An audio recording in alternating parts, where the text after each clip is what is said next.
I came back to life on the exact day the Evans family and the Carters hosted that pick-a-husband dinner. The kind of alliance between two old families in the suburbs outside New York, where the crystal glasses shine brighter than the eyes of anyone in the room. Last time, I walked into this house like I was stepping into a trap, and I died to the sound of screeching brakes and the smell of hot metal. But this time, the moment I saw the white tablecloth and heard the soft clink of silverware against fine china, I knew everything was about to go a different way. Because I didn't just get a second life. I could hear what people were thinking, like whispers sliding across my ears even while their lips stayed politely smiling. I heard my sister, Sophia Evans, loud and clear inside my head even though she was sitting up straight, hands folded on her lap like a picture-perfect daughter. This time I have to get the best husband before that girl makes her move. I glanced over, and just like I expected, Sophia's eyes were locked on the kinder-looking one, like she was picking a warm winter coat without realizing there might be a blade sewn inside. I almost laughed to myself, a cold kind of laugh I never had in my first life. Across from us sat the Carter brothers, two opposites wrapped in the same last name. Logan Carter, the eldest, with a sharp, distant stare like the glass face of a Manhattan skyscraper, and Ethan Carter, the youngest, with a gentle face, an easy smile, and eyes that knew exactly how to make people drop their guard. My father, Richard Evans, spoke like he was signing a contract, every word carefully weighed. Mrs. Carter, Margaret Carter, sat at the head of the table, a diamond ring flashing on the armrest, the pride of someone used to ordering other people's destinies around. And right then, I heard Sophia think again. Just wait. This time I'm taking you down. Sure enough, Sophia stood up first, walked around the table, and sat right beside Ethan like a cat that always finds the warmest spot. She dipped her head, her real voice trembling in a sweet way. Hi, I'm Sophia. I really like you. But in her mind there was a quiet little laugh, sharp as scissors cutting thread. I didn't look at Ethan. I looked at Logan, because I wanted to see how a man who couldn't be easily controlled would react. Logan stayed silent, his expression unchanged, like he was used to performances staged around him, and used to not needing to respond. My father sealed it immediately, like stamping a fate into place. Grace Evans, your sister has chosen Ethan Carter, so you'll marry Logan Carter. Sophia sat there, her lips almost curling, and I heard her thought clearly. This time I'll let you carry that cold thing, and I'll take the sweet part. She thought she'd swap destinies like switching places on a chessboard, not realizing that in this game I was the one holding the pieces. I answered, so calm it felt unfamiliar even to me. Yes, Dad. Then I lifted my chin, smiled at Logan, and said, honestly, I like Logan too. I stood up and went to sit beside Logan, and immediately I felt a chill roll off him like wind off the Hudson cutting into my collar. In my first life, Sophia got crushed by that silence. I tried to listen for Logan's thoughts, but there was nothing. Completely blank. Like a soundproof room. No echo, no cracks, nothing. It made me cautious, but it also made me strangely relieved, because a man who won't let anyone hear him is usually a man who refuses to be controlled. Then Ethan turned to Sophia, his smile soft as honey, and inside his head a sentence popped up, so clear it made my skin crawl. A pretty doll. My heart tightened. The back of my neck went cold, because I knew that type. Sweet words on the outside, but inside they see people as objects. Instinctively I grabbed Logan's hand, like I was clinging to the only solid thing in a room full of masks. His hand was warm in a way that didn't match his icy aura. Logan looked at me, his gaze darkening for a beat, and I let go right away, pretending to adjust my napkin like it was just a tiny slip in etiquette. The wedding happened exactly like last time. Same day, same place. A small, expensive church on Long Island. White rows of seats, flowers arranged just right, and whispers that had been prepared in advance to sink their teeth into the bride's reputation.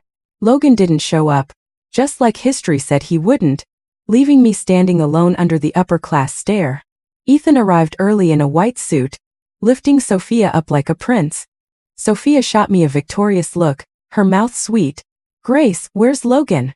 He didn't come to get you? But in her head, her thought was venom. Let's see if you can still smile now, since you're the one who has to take it. I didn't get angry.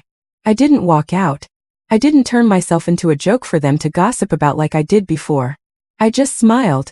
So calm even Sophia hesitated for a second. Don't worry about me, Sophia. Take good care of yourself. I saw Margaret Carter watching me. Not with contempt anymore but with calculation. Like she was reassessing a chess piece that had just stood up from the spot it was assigned. Sophia wrapped an arm around Ethan and kissed him deeply in front of everyone, trying to embarrass me on purpose. I just looked straight out into the pews, like everything was already accounted for. I took the microphone, my voice ringing cleanly through the church, each word steady like steel polished smooth. Logan has an important deal he needs to handle in person today, so he couldn't make it here on time. So, if you'll allow me, I'll speak on his behalf and thank everyone for coming. The whole room went quiet. The murmurs died like someone had choked them off, and I saw Margaret Carter lift her chin slightly, her eyes resting on me for 1 second longer than before. I knew it. 1 second was enough. My fate had started to change, not because I picked the right man, but because I picked the right way to become someone no one dared to look down on. The Carters weren't just rich.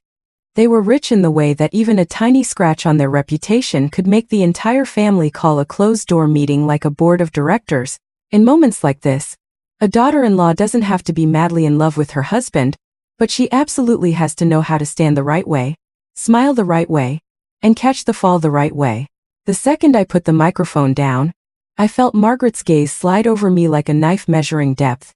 Then she gave the smallest nod, barely there, like I'd just passed an unspoken test. Sophia saw it too. I heard her thoughts immediately. A hiss hidden under syrup. Disgusting. Just wait until the tea ceremony. I'll make her see her precious daughter-in-law is a joke. I curved my mouth. Being able to hear people's thoughts really was the strangest gift fate could give. It was like a passcode that unlocked rooms people kept sealed behind smiles. Normal people hear what's said. I hear what's real. And the real truth is rarely polite. The tea ceremony was held in the main living room of the Carter estate, where afternoon sunlight filtered through stained glass and scattered soft streaks across the marble floor like gentle blades. The tea was prepared with care. Silver kettle, delicate porcelain cups, a refined fragrance that made everyone say, "How elegant." Even though nobody actually cared about the tea, they cared about who would be the first to break a cup. I calmly lifted my skirt and walked toward Margaret. I could feel Sophia staring holes through me, and inside her head I heard a cold countdown. 1, 2, 3. At the exact moment she planned to accidentally hook her foot on my hem so I'd stumble in front of my mother-in-law, I shifted smoothly to the side, like I was simply adjusting my step to look more graceful. Sophia's foot found nothing. Gravity doesn't do performances. She went down hard. The tea tray flipped. Hot tea splashed and spread across her silk dress, steam rising thin as smoke, and the sound of porcelain hitting stone cracked through the room like a gunshot. "Oh my God. Are you okay?" Ethan rushed over, panicked, helping Sophia up, his voice full of worry. But in his mind, I heard something ice cold, sharp as a pin. "Idiot." The whole room turned. Their stares landed on Sophia like stones. Margaret Carter didn't even stand. She simply set her cup down, her face darkening, irritation so obvious it didn't need extra words. "Reckless," she said, her tone even but each word hitting like a hammer. "Do you think you look like a proper daughter-in-law?" Sophia sat on the floor, hands trembling, lips pale, and in her head was rage so tight it wanted to bite. How did this happen? How did she dodge it? Out loud she stammered, "I'm sorry, Mother. I didn't mean to." But her eyes weren't sorry at all. They were just trying to rescue her pride from the tea spreading across the floor.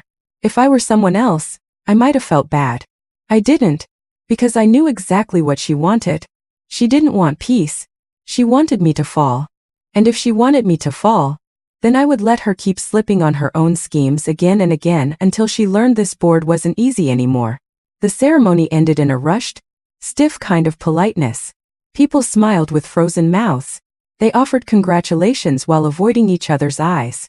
Margaret didn't give Sophia a single kind look, but when she turned to me, her gaze softened slightly, the kind of softness that says the product she chose isn't disappointing. She took my hand, her palm cool, but her words felt like a reward. "Tonight, Grace," she said, speaking my name like a stamp, I'll have Logan come home. He should make it up to you. And just like she said, that night, Logan Carter came back. The door opened without a sound, but his presence changed the air pressure in the house. Logan walked in, loosening his tie, his collar a little crooked, exhaustion sitting on his face like a layer of shadow. He didn't have to say anything for me to know he just lived through a day where marriage was treated like a side note on a work calendar. I stepped forward, took his coat, and hung it neatly. You must be really tired today, I said softly, like I was placing a cup of tea exactly where it belonged. Logan glanced at me. No reply. But being this close, I realized the scariest thing about him wasn't the coldness. It was control.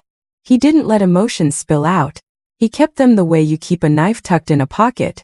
While he showered, I did exactly what I'd decided from the start. I made the bed for him. I brewed hot tea. And I set up the couch for myself to sleep on. Not because I was kind, because I wanted to set the rules of the game. I didn't come here to be a traditional wife. I came here to survive, then grow, then walk away on my own 2 feet. When Logan came out, wearing only a robe, hair still wet, water beating along his collarbone and chest so sharply defined I had to look away, my heartbeat slipped for half a second, and I forced it back into line. Don't soften. Don't mix feelings in. Logan looked at the bedroom setup, a flicker of surprise crossing his face for a split second before it disappeared. What are you doing? I'm sleeping on the couch. You take the bed, I said quickly, like it was the most reasonable thing in the world. We don't really have feelings for each other. Sleeping in the same bed would just make things awkward for both of us. He narrowed his eyes, studying me like he was reading a financial report.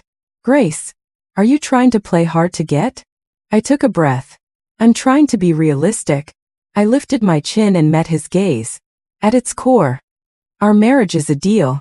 We just need to keep up appearances. Plenty of couples in your world live like that. Separated under the same roof.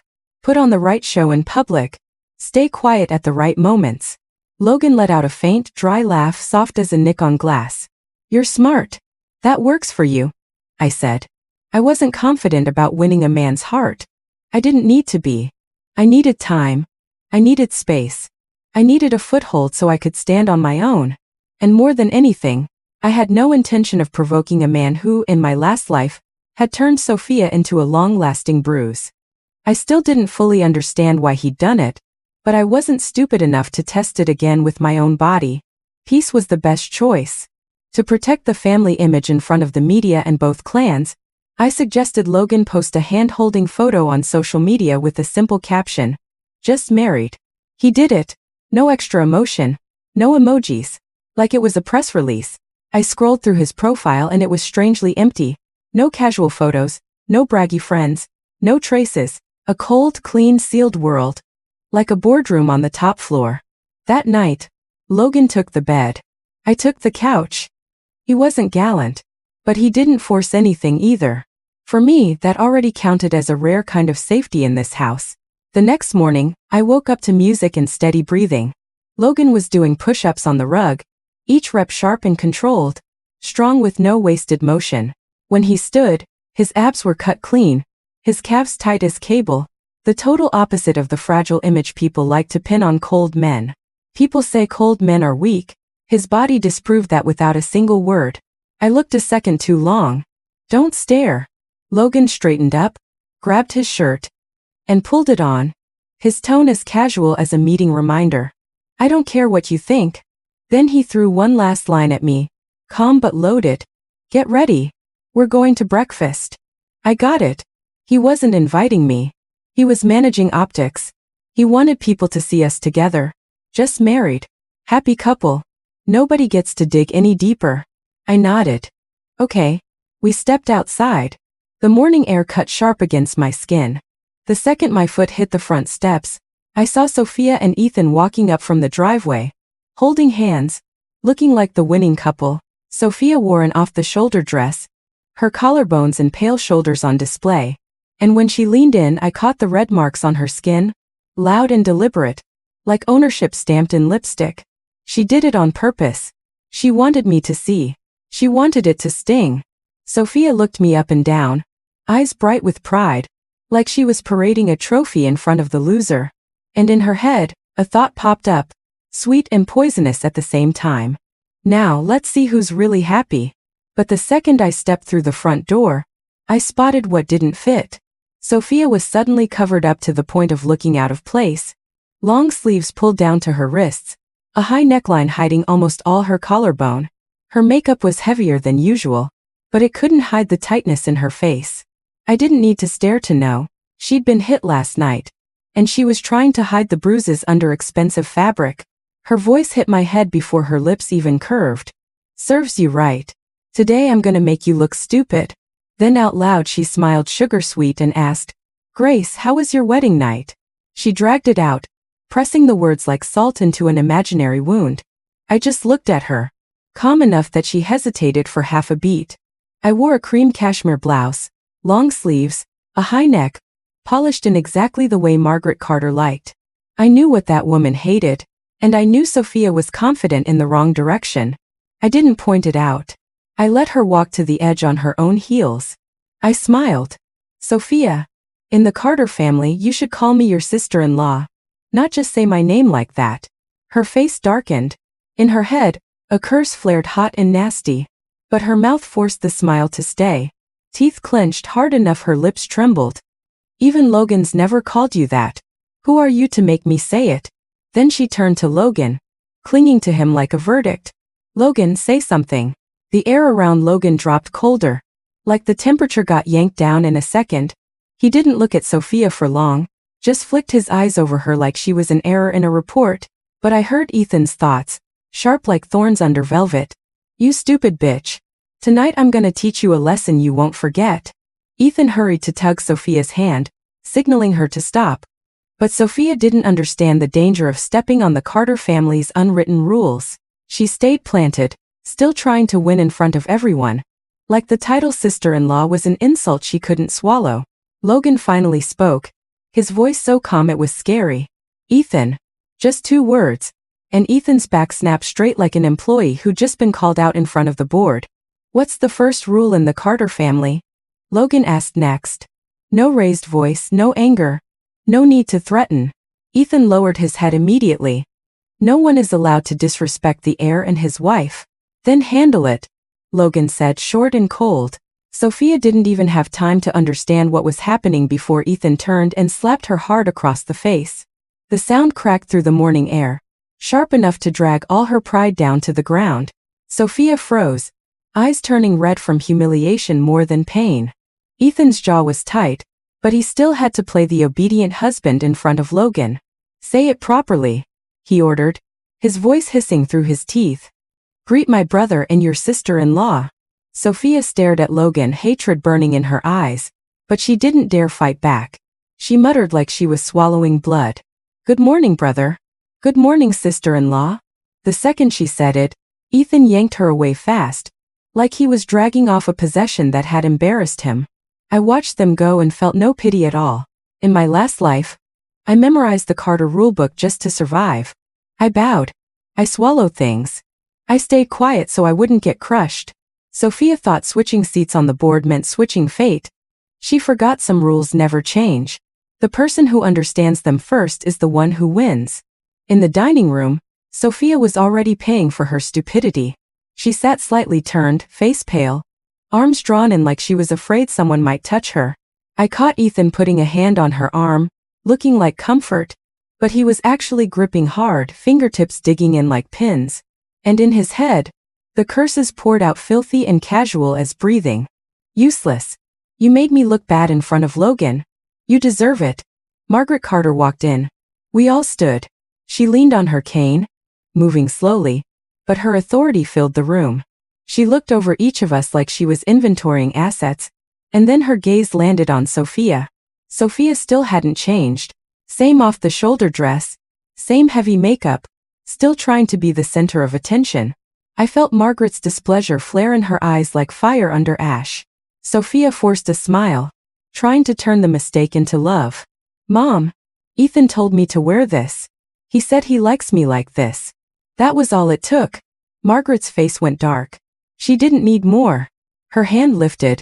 The cane tapped once against the stone floor.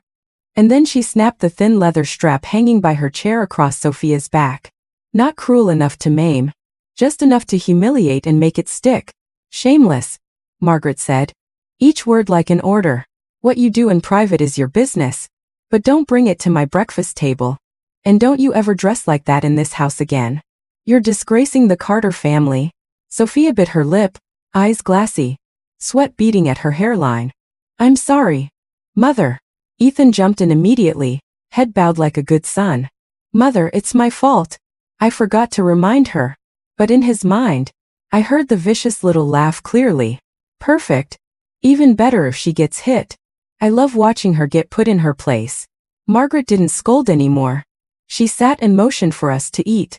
Logan barely spoke, but while I was serving myself, he casually placed some eggs and smoked salmon onto my plate, the gesture so natural it felt like a habit programmed into him.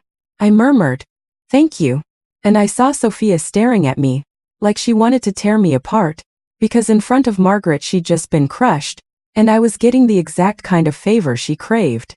Margaret turned to me, her voice no longer as cold as it had been with Sophia. "Grace, after lunch you're going to the company with Logan. You're the eldest daughter-in-law. You need to understand the business." I'd expected it. In my last life, Margaret had said the same thing, and Sophia had smirked and answered in the dumbest way possible. "I don't need to learn. I can lean on Logan for the rest of my life." She threw away the opportunity herself, and when she got kicked out of the Carter family later, she had nothing in her hands. I nodded immediately, obedient and steady. "Yes, Mother." Logan took me to the office in a glossy black car, heading straight into Manhattan. Glass towers stacked like blades in the sunlight. The whole drive, I kept trying to listen for Logan's thoughts, and it was still nothing. Total blank, like a steel wall. That made me even more careful, because someone who can lock their mind that tight is never simple. The Carter Group building sat near Midtown. The lobby smelled like wood and stone, employees moving fast like a second-hand ticking. Logan didn't have to introduce himself. He just walked, and everyone lowered their heads. He took me straight to the top floor, into an office that felt like a minimalist stage, everything so neat it was almost cold. "Wait here," Logan said, clipped, then left through the glass door and walked fast toward the conference room. I wasn't going to sit there like decoration. Curiosity and caution pulled me after him. I moved quietly toward the conference room and peered through the glass. Logan sat across from a British businessman, salt and pepper hair, sharp eyes, a polite London smile. A thick stack of documents sat on the table, numbers and clauses like invisible chains. And the moment the man leaned in and offered a casual compliment, I heard his real thoughts in my head. So clearly my spine went cold. I'm going to force the price down. Get the formula first. Drag out the terms. If he won't play, I'll use a leak to weaken him. I stood behind the glass, feeling like I'd just seen a knife hidden behind someone's back while they were still smiling and shaking hands. I looked at Logan. He was steady, eyes unmoving, like he was used to predators like this. But I also knew one small mistake was enough for them to bite the softest part of a deal. I drew a slow breath, my hand tightening without thinking. And for the first time in this life, I understood exactly what I could be here. Not just the eldest daughter-in-law meant for appearances. I could be Logan's second set of eyes, an advantage nobody in that room could see. Luckily, before I followed Logan up to the meeting floor, I'd done my homework, not just skimming a few internal notes for show. I stayed up all night going through the deal file, reading market reports on skincare, looking at the history of formula acquisition-type mergers, and most importantly, I understood this. To the Carters, this wasn't just a contract, it was a chess move to open a new market segment. Inside the meeting room, the British man, Benedict Hayes, sat straight, his suit perfectly tailored, his voice polite enough to fog over every intention, but in his head, I heard every word, cold as stone dropped into water. This formula isn't worth much. As long as I trick the Carters into paying high, I win big. I watched Benedict. On the surface he was calm, even wearing a little fake respect for Logan in his eyes. Without my weird, brutal gift, nobody would suspect the trap already set in his mind. 3 million. Benedict named his price like he was doing them a favor. "Mr. Carter, I can guarantee it'll generate far more value than that. Logan didn't answer right away. He sat there in silence. The kind of silence from a man who's used to staring at prey and deciding whether to snap its neck now or let it walk itself off a cliff. Benedict took it for hesitation. He pushed harder, voice gentler, smile wider, while inside his head he was screaming, "Say yes! Say yes!" The second I saw Logan lean forward like he was about to close, I pushed the door open and stepped in. The glass hinge made a soft sound, just loud enough to make the whole room turn. "Hi," I said in English, light like I'd walked into a cocktail party. I picked up the sample serum bottle and set it on the table. I turned it under the lights, read the label, checked the texture, smelled it, and ran through the ingredient list I'd already looked up. "I'm a woman," I said bluntly, no warm-up. "And I understand the skincare market better than most of the men in this room." Benedict's brow tightened. Logan leaned back in his chair and didn't stop me. His eyes slid over me like a quiet permission slip. "Your formula leans hard on brightening agents," I said, tapping the bottle. "Sure, it can make skin look brighter short-term, but it doesn't have a real anti-aging backbone. It doesn't address wrinkle reduction, and it doesn't have a strong enough barrier repair mechanism to keep customers loyal." I lifted my eyes to Benedict. "You're a cosmetic chemist. You know, surface-level whitening is the easiest illusion to sell and the fastest one customers figure out is empty. So tell me why it's worth $3 million. Benedict froze for a beat. Just a beat. But it was enough. In his head, a curse snapped to life. Who is she? How does she know that? I didn't let him recover. I took one small step and set the bottle down. "You're not trying to sell this to Carter Group because of the formula. You need a big name to buy it so you can boost your brand." I held up one finger. $1 million. Benedict's eyes widened. His face flashed red. That was when Logan finally spoke, calm but razor sharp. "Benedict, $1 million is already generous. Think carefully." I tilted my head and cut in, not looking at Logan, only at Benedict. "No." I said it clean and final. 10,000. The room went stiff. 10,000 for a formula that's worth a few $100 at most, I said, stressing every word. "That's my final price." Benedict shot to his feet, his chair scraping. He turned on me and snapped in awkward, angry Mandarin, like someone whose mask had just been ripped off in front of a mirror. "Who are you to name a price like that? How am I supposed to do business?" I stayed ice calm. "Then don't sell." I shrugged. "We don't need it." He turned like he was about to storm out, but inside his head I heard the desperate thought, "I have to make them stop me. I need the Carter name."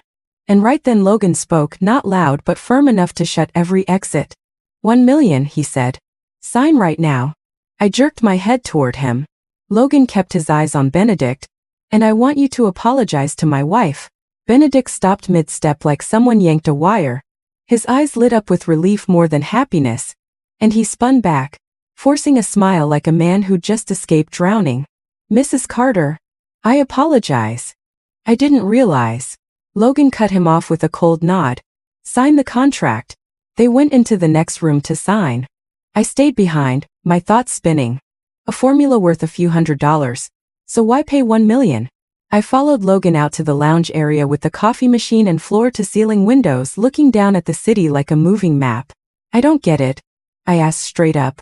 "If the formula's only worth a few $100, why did you pay $1 million? Logan took a sip of coffee like my question was just a small quiz. "You've got good commercial instincts," he said, eyes still on the view. "But you don't understand the market yet.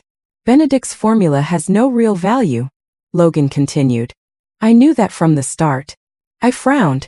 "What I bought was his brand," Logan said. "Not huge, but it has credibility with young female customers. He already has a community, buying habits, a story." He set his cup down. "With the right campaign behind it, that $1 million comes back fast." Something clicked in my head like a door swinging open. So that was why Benedict was confident. He wasn't selling a formula. He was selling the shell that already held trust. I let out a slow breath. Coming here really was the right move. I was learning things I never even touched in my last life. But I was still curious. "How did you know the formula was only worth a few $100? Logan turned to look at me. For the first time, I saw his gaze linger that long. like he was weighing me on an invisible scale. I gave a small tight smile, knowing I'd stepped into territory I shouldn't poke. But I didn't back down. I used the opening to set a condition for my future. I want to run a branch, I said. Even something small. I want real work. I want to earn my own money.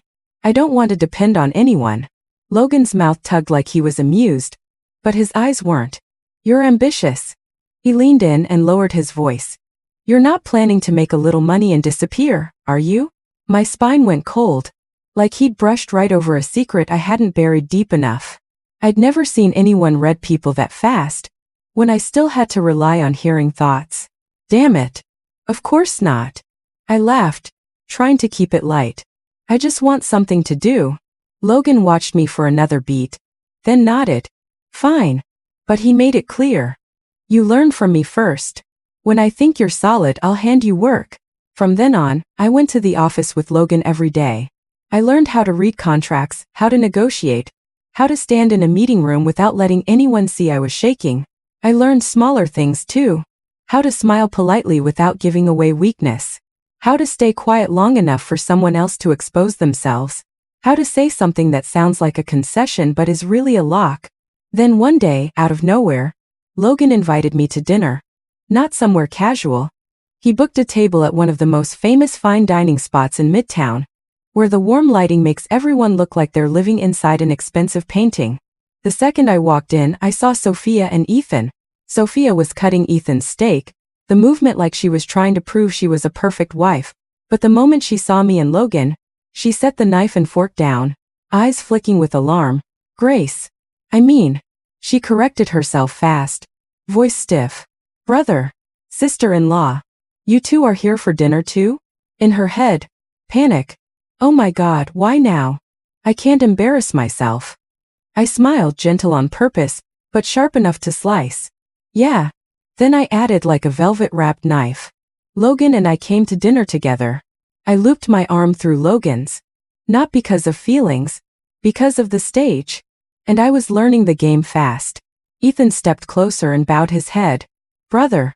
Sister-in-law. His voice stayed polite, but in his head I heard the jealous hiss. This little bitch thinks she's winning. Logan didn't even look at them. He guided me straight to our table, pulled my chair out, his movements clean and cold. Like the entire restaurant only had one person in it named Grace. I caught Sophia's eyes behind us. Angry. Bitter. Humiliated. She looked at us like we were something she wanted to snatch back no matter the cost. Sophia stared at me, and I was sure there was one question looping in her head on repeat. Why hasn't Logan gone after her yet? Why is he taking her to dinner? Why is she still standing tall? I left the table and walked toward the restroom area. The hallway was thick carpet, warm lights, perfume so expensive. One breath makes you feel like you've stepped into another world. And at the end of that hallway, Sophia was already waiting, like a perfectly made-up ghost. Her eyes were sharp as a blade, the same eyes I'd seen once before I died, right before the screech of brakes, and the moment my body lifted like something thrown out of life. Guess you get hit behind closed doors too, huh? Sophia sneered, her voice drawn out like black coffee. Don't play dumb. Just looking at you makes me sick. I didn't get angry. I just gave a small laugh and deliberately looked down at her arm. Under the long sleeve, I could still see faint purple dots, old and new needle marks layered together, like a time card of pain. Oh, Sophia. I tilted my head, putting on fake concern. What happened to your arm? That's a lot of needle marks. Are you okay? Sophia's pupils tightened.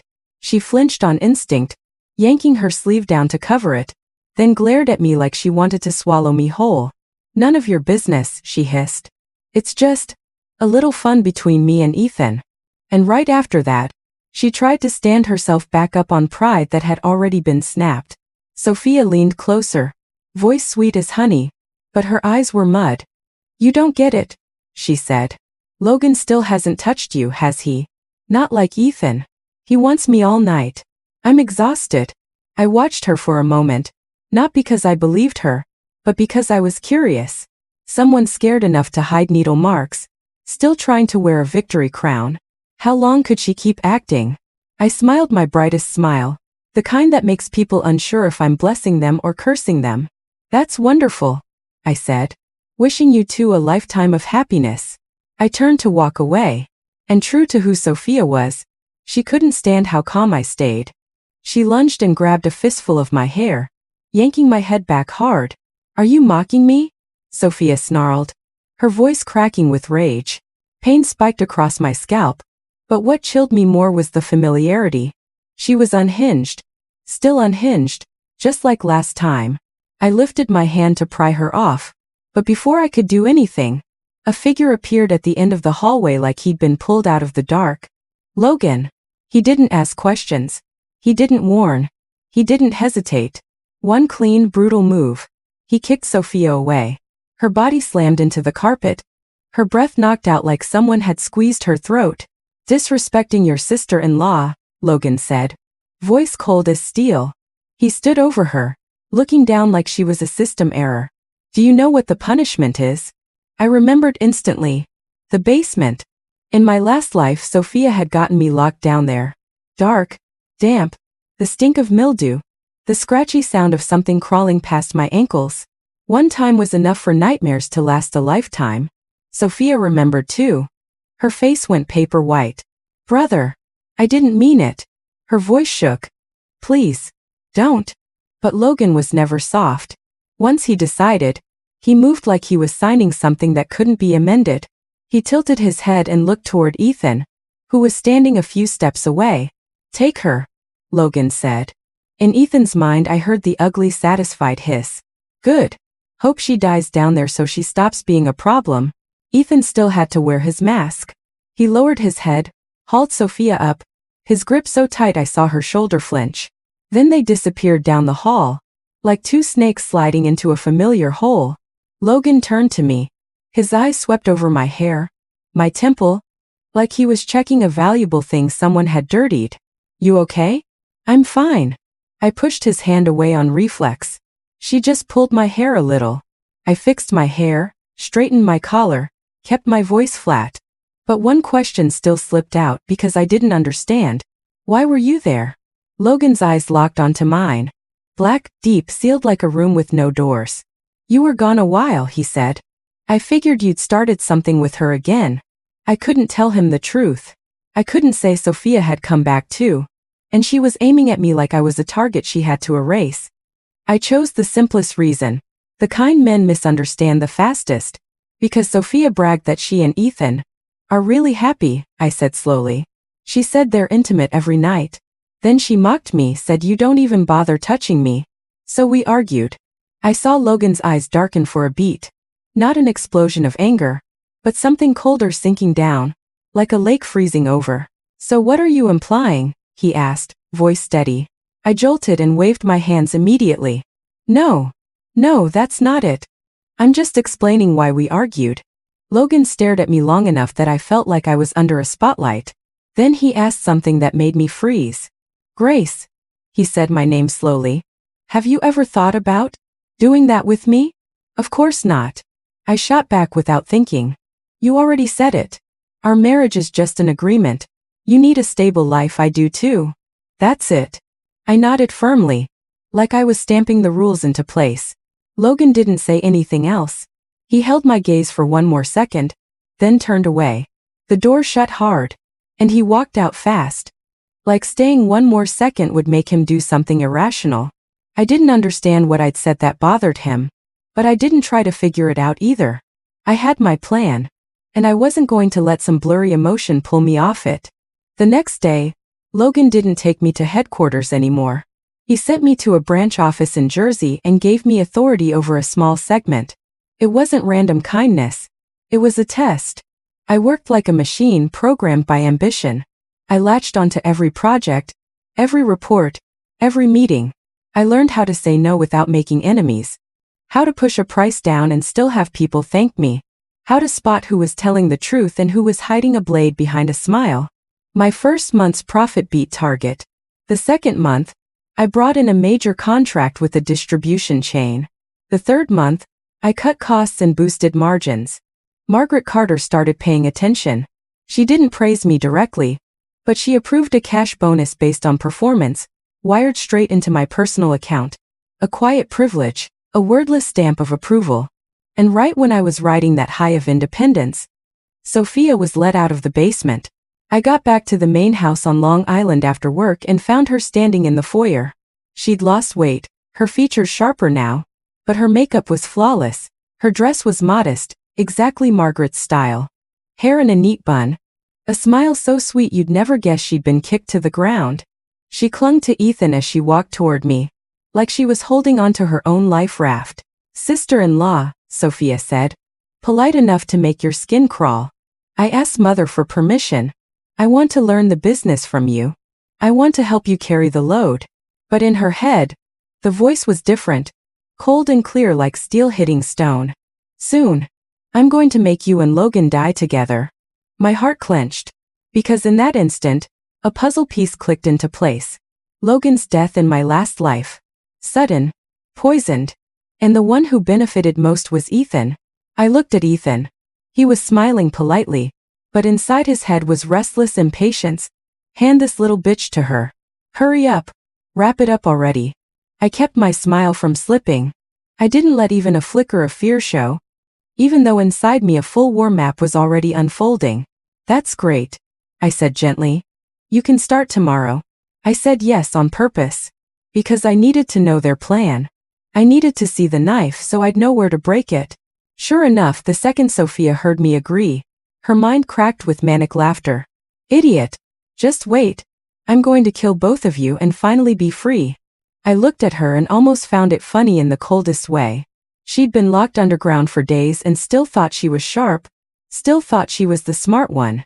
Too bad she didn't know I could hear everything. That night, lying alone, I remembered one detail I tried to forget in my last life. Ethan's basement. A metal cabinet packed with glass vials in every color, handwritten labels, tiny tubes, syringes. Once, Ethan had tested something on me. Once I passed out. Once, my heart raced so hard I thought it would explode. And he always told me it was just vitamins, just supplements. No, it was poison. If Ethan planned to repeat Logan's death, he'd do it the cleanest way. The hardest way to trace. Something that could be disguised as a complication, an allergy, or cardiac failure. And Sophia, the pawn who thought she was a player, would happily carry the tea tray. I closed my eyes and breathed in deep. Then I opened them again, like opening a notebook. Tomorrow I'd bring Sophia into the branch office. I'd let her get close to the process. I'd let her think she was trusted, and I'd use her hatred and Ethan's cruelty to crack their alliance. Ethan wanted Logan and me dead, but Sophia wanted Ethan dead too. That was the fracture. And I was going to slide a knife into it and twist until they started tearing each other apart without me ever getting my hands dirty. It didn't take long before I began my plan, quiet and step by step, right behind Logan's back. My heart slammed once, not because of Logan's flirtatious question, but because of the way he'd said it, like he dropped a stone into still water just to see what shape I'd reveal when the ripples spread. I forced my voice not to shake. "Don't joke." I pulled my hand back and straightened my posture like an employee who'd just been called out in front of the board. "I just don't want you to die." Logan tilted his head, that faint smile still on his mouth. "That's all?" he asked, like he was testing an answer he already knew. I avoided his eyes. If Logan really had cameras all over the house, then from the moment I walked in, from the moment Sophia played sweet, from the moment Ethan's eyes flicked, everything had already been sitting in his palm. The thought sent cold down my spine. This man didn't need to read minds. He read behavior. And behavior is usually more honest than thoughts. In the living room, the guard's shoes thudded fast. Ethan was being held by the arms, still conscious enough to fight, face twisted. Sophia looked half terrified, half feral, lips pale, eyes wide like she wanted to rip someone apart. Margaret Carter stood by the doorway, cane in hand, breathing hard, but her voice was still ice. "Take them down." She looked at Logan, then at me, her gaze cutting over my skin like a blade. "Are you okay, Grace?" "I'm fine, Mother," I answered, reminding myself to stay calm. In the Carter family, reputation is oxygen, reputation is armor, and armor isn't allowed to crack in public. Ethan got dragged past me. He looked up and forced a smile like he still had one last card to play. But in his mind I heard the insane hiss clearly. You bitch. You're both bitches. I'm going to kill you. Sophia was different. Her panic rang like a bell cracking. No. How did this flip? How does Logan know? But under the fear was the same stubborn poison. Roots gripping rock. If I go down, I'm taking her with me. The door slammed. The great hall fell silent again. I thought it was over, at least for now. But Logan turned to me. Like this was the only part he actually cared about. You went to see Ethan, he said. Not a question. A statement. I froze. In my head, a scene flashed my recorder. That conversation, my voice pretending to flirt. I'd given Logan the evidence. But I didn't think he'd use it to stamp me. I had to, I said quickly. I needed him to trust me. So he'd show his hand. Logan stepped closer. The familiar scent of pine wrapped around me. Like the time he pulled me into his arms in his office. And you thought I'd let my wife be bait. I lifted my chin and met his eyes this time. I'm not bait, I said slowly. I'm the one setting the trap. Something small flickered through Logan's eyes. Quick as headlights slicing across a road at night. He was silent for a few seconds, then tossed me a sentence like he was throwing keys into someone's hand. Tomorrow you're not going to the branch. I frowned. Why? Why? Because the game just leveled up, Logan said. Ethan and Sophia getting caught is only the surface. The scary part is what they set up before they got caught. I didn't understand yet. But Logan didn't explain. He just led me upstairs, opened the home office door, and turned on the camera feed. The screen split into boxes. Kitchen, living room, hallway, stairs, wine area. Then Logan rewound to one clip the exact moment Ethan stepped into the kitchen before dinner. I saw it clearly. He pulled a small vial from his pocket and poured it into Logan's glass. Steady hands, practiced motion, like he'd done it dozens of times. I stopped breathing. Logan rewound again. A guard stepped in at the perfect moment, accidentally dropped a spoon, apologized, and used it as an excuse to swap the tray. Then Logan and Sophia collapsed like a performance just like Logan said. It was only a sedative. You planned this, I whispered. I planned it after you told me, Logan said. Eyes still on the screen. But I've suspected Ethan for a long time. I turned to him. So, your death last time? I almost said last life and bit it back. No. I couldn't let Logan hear too much about the supernatural part in my head. Logan looked at me eyes deep. What are you trying to say? I swallowed hard. I just think. Ethan didn't start today. Logan gave a very small nod. He didn't. He shut the screen off, then said something that chilled me more than watching Ethan drug a drink. The basement isn't for locking people up, Logan said. It's where Ethan hides what he's been doing. I remembered the metal cabinet, the colored vials, the syringes. I thought it was personal cruelty. But if Logan was right, it was a whole system. Sleep tonight, Logan said. Tomorrow you're coming to headquarters with me. Not to learn. To watch. Watch what? Logan opened a drawer, pulled out a thick file, and set it in front of me. The Carter Group logo on the cover. Underneath, the words internal audit, and then a handwritten name. Ethan Carter. From now on, Logan said. Calm in a way that was terrifying. You're going to see why I don't have to hit anyone to make them afraid. I opened the file. Unusual expenses. Shell companies. Shipments of raw materials with unclear sources. Test batches coded in abbreviations. And one note that dried my throat out. Adverse reactions. Controlled. My chest tightened. The needle marks on Sophia's arm weren't fun. They were the traces of a living lab. I closed the file, my hand shaking slightly even though I tried to hold it down. What are you going to do to them? Logan looked at me like I'd just crossed the last line of innocence. Put them inside the thing they built. I bit my lip. I should have felt relieved that Ethan and Sophia were caught. But strangely, I didn't feel safer. Because I realized the thing I was standing next to wasn't just a cold husband. It was a man who could pick the whole chessboard up, dump every piece, and set it back down however he wanted. And in that exact moment, Logan's phone buzzed. He answered, only said, "Yeah," then hung up. "What is it?" I asked. Logan turned to me. His eyes dark like a storm about to break. "Ethan's got a lawyer," he said. And he didn't come alone. I didn't even have time to fully process that before. Outside, from somewhere deeper in the main property, we heard tires screech to a stop, car doors slamming open, and voices getting loud like someone had kicked a beehive. I walked to the window and looked down. In the courtyard, several black SUVs were lined up. A man in a suit stepped out, confident like he was walking into a press conference. Logan stood behind me, voice low, like he was speaking straight into the night's weak spot. It's starting. If you want, I can keep going right now. Ethan's rescue team rolling up to the Carter house, Logan hitting back with evidence, and Grace quietly setting a trap that forces Sophia to expose her role in the poisoning last time. I don't, I said fast, like I was scared that if I hesitated for even a second he'd hear the truth. I'm just afraid if you die, I won't have anyone left to lean on. Logan looked at me, then smiled so brightly it felt dangerous. The kind of smile a man gives when he's finally heard the confession he's been waiting for. Is that so? He said, drawing out the last word like punctuation, like a hook. After that, things settled for a while. Sophia and Ethan were locked in the basement, and the Carter estate felt like someone had scrubbed away an invisible stench. I finally breathed again. The two people I feared most were gone from my ground, and more importantly, I'd made enough money. Enough that I didn't have to bow. Enough that if I walked out of the Carter house tomorrow, I could still feed myself and rebuild my life just like I swore to myself that first night on the couch. Now there was only one thing left. Divorce. I thought it would be easy. Pick a day when Logan was home, say it clean, sign the papers, leave. But Logan was so busy he practically disappeared from the estate. Home late. Out early.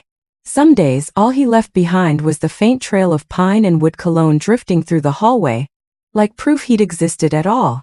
I kept waiting for the right moment, but every moment got erased by his work, until one day, a maid spoke softly to me in the kitchen. Mrs. Carter, Ethan and Sophia keep asking to see you. They say there's something they want to tell you. My hands stopped. Just for a second. Then I nodded. I decided to go. Not out of pity. Out of strategy. I wanted to see how broken they were, and how sharp their teeth could still be. In chess, a pawn pushed into a corner can still take an eye if you get careless. The Carter basement was cold and damp. The air down there wasn't heavy only because there was no light, it was heavy because fear had soaked into the walls. When the iron door opened, the smell of metal and mold hit my face like an old memory. I walked into the holding area first. Sophia was curled into the corner. Hair, messy. Dark circles under her eyes. Clothes wrinkled but her eyes were still burning. That was the scariest part of her. A body could be bent. But Sophia's jealousy was like a nail. The harder you hammered, the deeper it went. The second she saw me, she lunged toward the bars like a caged animal. I heard her voice in my head before her mouth even opened. How does she know? How does she know I'm killing her? Then she froze. Her eyes went wide, like she'd been struck by lightning. You came back too, didn't you? I smiled. Just a small smile but enough to make her snap. Sophia, I said calmly. You're only figuring that out now? Her face twisted, fingers gripping the bars until her knuckles went white. Snake, she screamed. You're real good at hiding. She was breathing hard. Then she spilled it all. You knew Ethan was a psycho a long time ago, didn't you? You stood there and watched me jump into the pit. Grace, you're ruthless. I stared at her. That face had lines like mine. Those eyes, if you looked from far enough away, could have been my eyes in the mirror. We were sisters. And in my last life, this sister had driven a car straight into me. If I couldn't hear thoughts in this life, I would have died again, died under her smile. You chose it, I said, voice cold. You chose Ethan. You chose Logan too. Nothing you choose is ever enough. So you blame me. Sophia shrieked. Why is it always easy for you? No matter who you're with. I let out a laugh with no warmth in it. Easy. I repeated. You really think my life has been easy? I stepped closer, looked straight into her eyes. I fought for every inch just to survive. I earned everything I have. You've never fought for anything, you just sit around waiting for a man to save you. That's the difference. Sophia shook with rage. Do you know why you always lose? I cut her off. Because you live on greed, not skill. I turned and walked away. Behind me, Sophia screamed like she'd lost her mind, her voice cracking. Just wait. Next time I won't lose to you. Next time. I didn't look back. I almost found it funny. People standing in a basement still dreaming about next time like fate is a game you can reload forever. I walked to the next cell. Ethan was folding a blanket. Folding it perfectly straight. Perfectly even. Corners sharp like he was making a bed for a ritual. Some habits never die. His OCD was still there. A fang that never fell out. When he saw me he giggled. "Grace," he said. Voice soft like a whisper. "You're smart." He tilted his head, eyes shining with something that raised goosebumps on my skin. "You're a good actress. You know, I really believed it. I believed you wanted to be with me." My hands clenched. Ethan stepped closer. Slow. Like he was savoring my fear. "I was ready to kill Sophia and Logan for you," he went on. Like he was telling a love story. "But you surprised me. You deserve everything that's happening to you." I hissed, staring at him like he was the shadow of an old nightmare. My last life layered over his face, warped, filthy, the syringe in his hand, his voice telling me it was just vitamins. Ethan smiled faintly, eyes sweeping me from head to toe.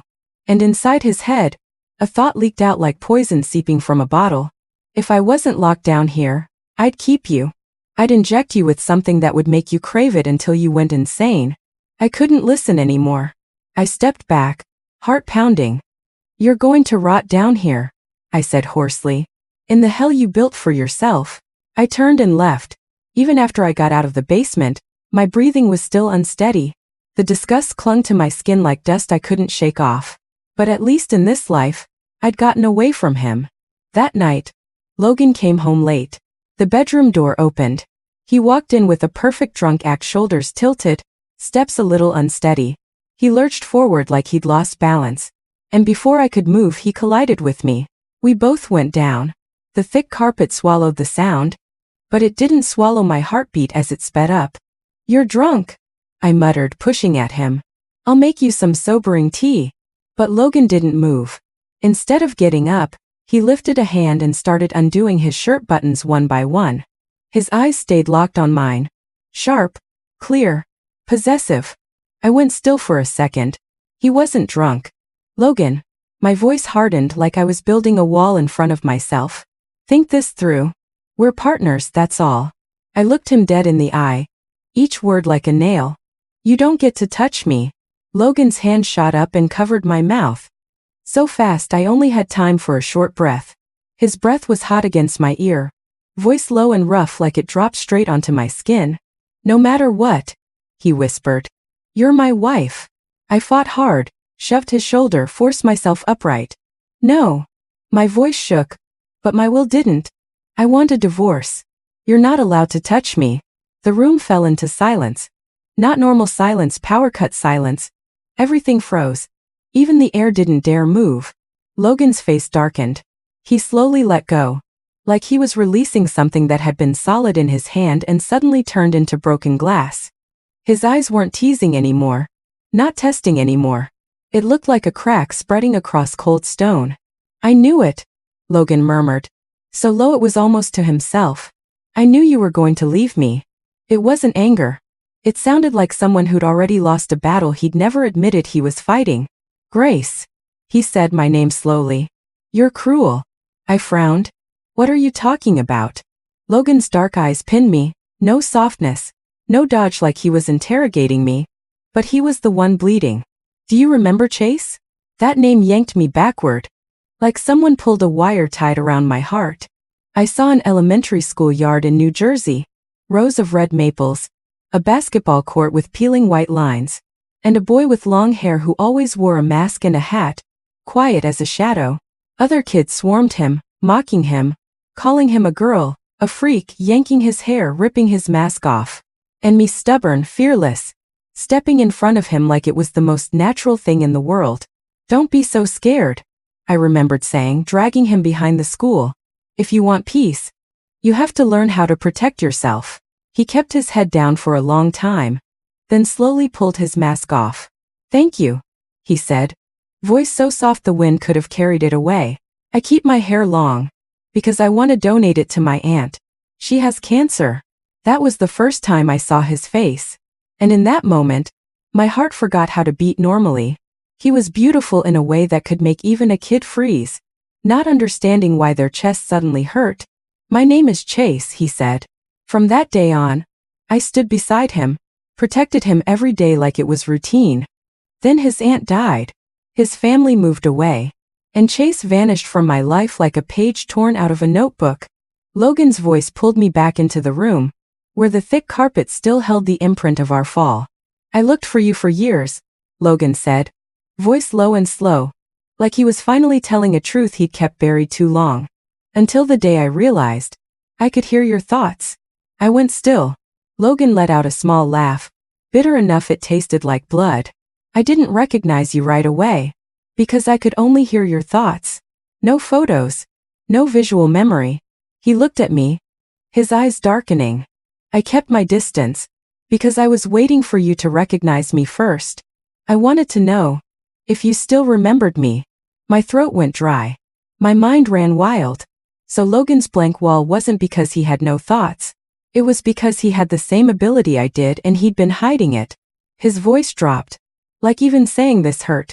Then one day, I heard you think, once you saved up 10 million, you were going to leave me. Logan's eyes turned red. No tears, but red like someone staring straight at a truth they don't want to believe. That's why I avoided you these past few days, he said. I didn't want to face the fact that you were planning to disappear. I couldn't move. All the moments before snapped into one straight line that stole my breath. Why he was always cold. Why he tested me. Why he ignored Sophia's jabs but still put food on my plate. Why he took me to dinner but didn't let me drift out of his sight. Why he asked me that question in the bedroom. Why he appeared in the restaurant hallway like he already knew what would happen. He could hear me. I lowered my head, my chest aching like it was being squeezed. So, when I tried to test you, I whispered. Logan looked at me with an expression that was almost a smile, but not really. So that's why you were thinking those things on purpose, he said slowly. To confirm it, right? I couldn't deny it. I only felt ashamed not because I got caught, but because I treated his feelings like an experiment. I'm sorry, I said, voice rough. I never wanted to use you. I took a breath, trying to say the thought that had been crushing me across 2 lifetimes. I'm just scared of being abandoned again. I'm scared that if I rely on someone, they'll disappear and leave me alone in a cold house. So I thought, I have to have money. I have to be independent. I have to have an exit. Logan was silent, but this time his silence wasn't cold. It was heavy. I looked up, shaking a little. Do you really want me to leave? 1 second stretched out like a lifetime. Then Logan stepped closer. He didn't force me, didn't pull me, didn't trap me. He just lifted a hand and touched my cheek, his fingertips strangely warm, like he needed to confirm I was real. I've been waiting for you, he said, almost like a confession. Don't go. And inside my head, another truth dropped into place, bright as a light turning on. In my last life, Logan rejected Sophia with brutal clarity. He didn't touch her. He was cold to her. Not because he was violent for no reason, but because he knew she wasn't me. She wasn't the girl who stood in front of Chase on that schoolyard. He'd been waiting for the right person. Logan's lips brushed my cheek. Gentle. Not rushed. Not claiming. More like asking permission, more like a promise pressed to skin. Stay with me, he whispered. Forever. My eyes burned. Tears spilled before I could stop them. I looked at him into those dark eyes that used to scare me with their coldness, and now hurt me with how real they were. Yes, I choked out. Forever. And for the first time in 2 lifetimes, I didn't feel like I was running anymore. I felt like I was finally coming home to the person who'd been waiting for me for a very long time.